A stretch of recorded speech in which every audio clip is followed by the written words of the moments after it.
परिवहन निगम के कर्मचारियों का ईदगाह डिपो में प्रदर्शन। वेतन कटौती के विरोध में कर्मियों में आक्रोश। बसों की कम आय के नाम पर चालक परिचालकों का उत्पीड़न किए जाने का आरोप।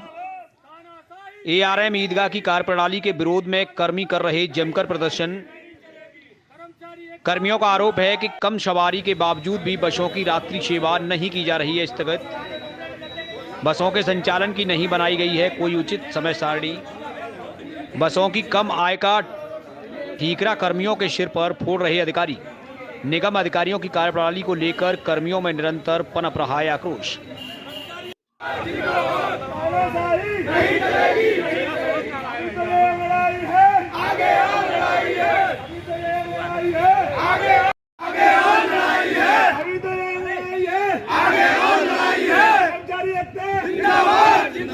कर्मचारी एकता जिंदाबाद जिंदाबाद जिंदाबाद। तानाशाही नहीं चलेगी नहीं चलेगी, तानाशाही नहीं चलेगी नहीं चलेगी। कर्मचारी एकता जिंदाबाद। नाम है मेरा विनीत कुमार। मैं यहाँ परिचालक हूँ, परिचालक की पोस्ट पे कार्यरत हूँ। यहाँ का कर्मचारियों की समस्या ये है कि यहाँ कर्मचारियों का इतना उत्पीड़न किया जा रहा है, इसकी कोई सीमा नहीं है। लोड फैक्ट्री के नाम पे अवैध वसूली की जा रही है। 1000 रुपए काट रहे हैं, डीजल पे कटौती, चालक की डीजल पे कटौती, कर्मचारियों की लोड फैक्ट्री पे कटौती, 49% पे 500 रुपए कटौती कर रहे हैं, 1000 रुपए कटौती कर रहे हैं। सही तरीके से ये कर्मचारियों को गाड़ियां खराब हो रही है, रोड पर गाड़ियां खराब हो रही है, उसकी भी चालक परिचालक की कटौती की जा रही है। Thank you. धन्यवाद। उनका कहना है कि सब लोग फैक्टर बढ़ा दिया गया है, पहले जितना था उससे ज्यादा कर दिया गया और स्टॉपेज भी कुछ कम कर दिए हैं जिससे लोग फैक्टर निकल नहीं पाते। क्या समस्या है इनकी और क्या? ऐसा नहीं है, ये जो लोड फैक्टर है जिसकी समीक्षा हो रही है, मुख्यालय से पूरे प्रदेश स्तर पर एक ही तरह का प्रोग्राम पड़ा हुआ है और ईटीएम मशीन से जो लोड फैक्टर कैलकुलेट होकर के आता है केवल उसकी समीक्षा है। और प्रबंध निदेशक महोदय द्वारा और मुख्यालय के द्वारा जो निर्देश दिए गए हैं कि किसी भी दशा में 50% से कम लोड फैक्टर पर गाड़ियां संचालित न की जाएं।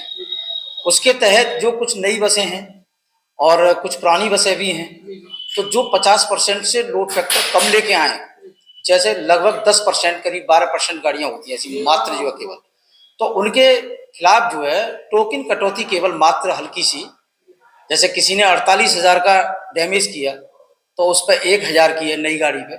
पुरानी गाड़ियां हैं जैसे उस पर जो है थोड़ा सा रियायत देते हुए टोकन कटौती 500 रुपये है, किसी पे 200 रुपये है, किसी को कठोर चेतावनी है वो दी गई है, जिससे कि वो गाड़ियों की संख्या में जो है कमी लाई जा सके। क्योंकि जब तक थोड़ा सा भय नहीं होता है तो कर्मचारी उसका पूरी तरह से अक्षर से अनुपालन निर्देशों का नहीं करता जाना।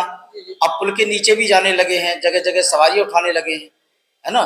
तो उसके बाद में अब हमें जो रिजल्ट आ रहे हैं वो उसमें काफ़ी उन बसों में गिरावट आई है। अभी जो 30-35 गाड़ियां चल रही थी अब इस समय घट करके मात्र 5-7 गाड़ियों पे आ गई। नहीं, लगभग ऐसा करीब 15 एक दिन 15 जैसे 15 ड्राइवर 15 कंडक्टर, और किसी दिन जितनी गाड़ियां आ जाती हैं जैसे मान लीजिए 8 आई तो वो 8 ड्राइवर और 8 कंडक्टर अधिरोपित किया जाता है टोकन केवल चार्जेस। लोड फैक्टर वाली नहीं, 80% नहीं है वो जो ईटीएम में जो फॉर्मूला कैलकुलेटेड है वो पूरे प्रदेश का ग्लोबल है। उसमें ऐसा नहीं है यहाँ पे अलग से कोई हो रहा, ये इनको लग रहा है, ऐसा कुछ नहीं। उसमें टैक्सेस को निकाल करके नेट इनकम जो होती है शुद्ध आय उस पर लोड फैक्टर कैलकुलेट किया जाता है। तो यहाँ पर वो कुछ टैक्स की आय उसमें जोड़ दी जाती थी पहले, अब वो उसमें जुड़ती नहीं है, मशीन में वो एक्चुअल आ रही है। इसलिए जो जिनकी बसों के लोड फैक्टर 50 से नीचे आ जाते हैं उनके केवल सुधार करने के लिए ये टोकन कटौती हल्की सी की गई थी, बाकी और कुछ नहीं।